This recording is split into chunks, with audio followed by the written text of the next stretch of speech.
Dans cette vidéo sur les suites numériques, je vais te parler de la somme des entiers de 1 à n et de la somme des puissances successives d'un nombre. Et pour commencer, donc, on va parler de la somme des entiers de 1 à n. On a un théorème qui nous dit que quand on fait 1 plus 2 plus 3 plus 4 plus 5 jusqu'à n, eh bien en fait c'est égal à n fois n plus 1 sur 2. Démontrons ce joli théorème. On va appeler Sn cette somme, 1 plus 2 plus 3 jusqu'à n.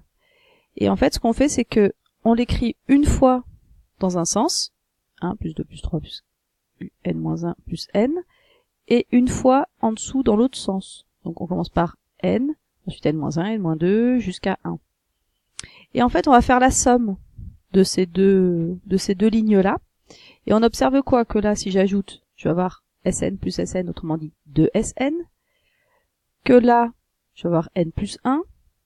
Là, je vais avoir n-1 plus 2. Ben, n-1 plus 2, c'est n plus 1. n-2 plus 3, eh ben, c'est n plus 1 aussi.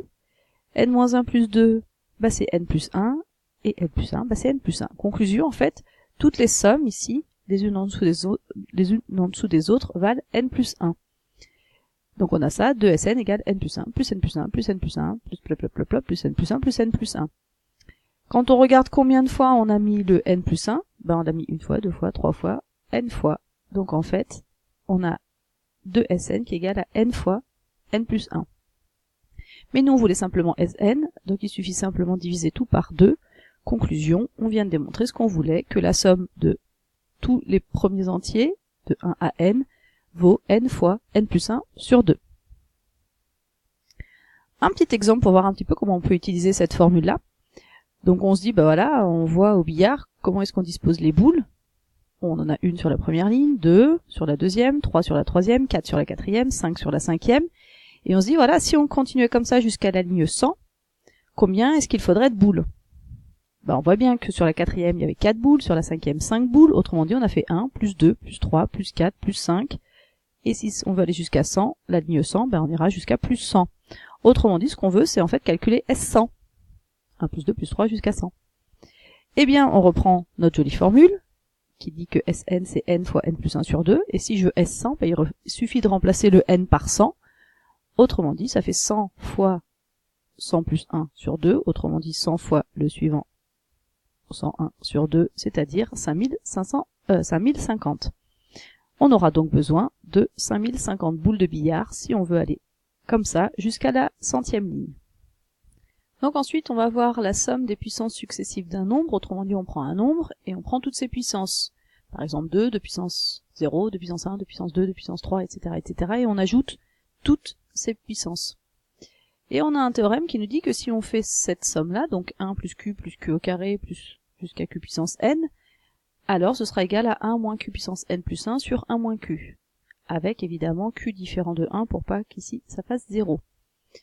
On retrouve bien que ça, ce sont les puissances successives. Hein. Q, c'est Q puissance 1, et 1, c'est Q puissance 0. Donc on a bien fait ça, Q puissance 0, plus Q puissance 1, plus Q puissance 2, plus Q puissance n. Et donc voilà, on veut démontrer que c'est égal à 1 moins Q puissance n plus 1 sur 1 moins Q. Pourquoi est-ce qu'on prend Q différent, enfin, pourquoi est-ce que on n'a pas de théorème avec Q égale 1? Puisqu'avec Q égale 1, ben, Q au carré, c'est 1 au carré, c'est 1. 1 puissance n, c'est 1. Autrement dit, on fait 1 plus 1 plus 1 plus 1 plus 1 plus 1 plus 1. Tout ça, attention, n plus une fois. Autrement dit, ce serait égal à n plus 1. Donc ça n'a pas grand intérêt, c'est pas tout à fait ce qui nous intéresse nous. Donc, on prend q différent de 1. Comme tout à l'heure, on appelle Sn, cette somme-là, 1 plus q jusqu'à q puissance n. On l'écrit une fois sur la première ligne. Ensuite, on la multiplie par q. Quand on la multiplie par q, bah, qu'est-ce que ça va donner? Ici, ça va donner q.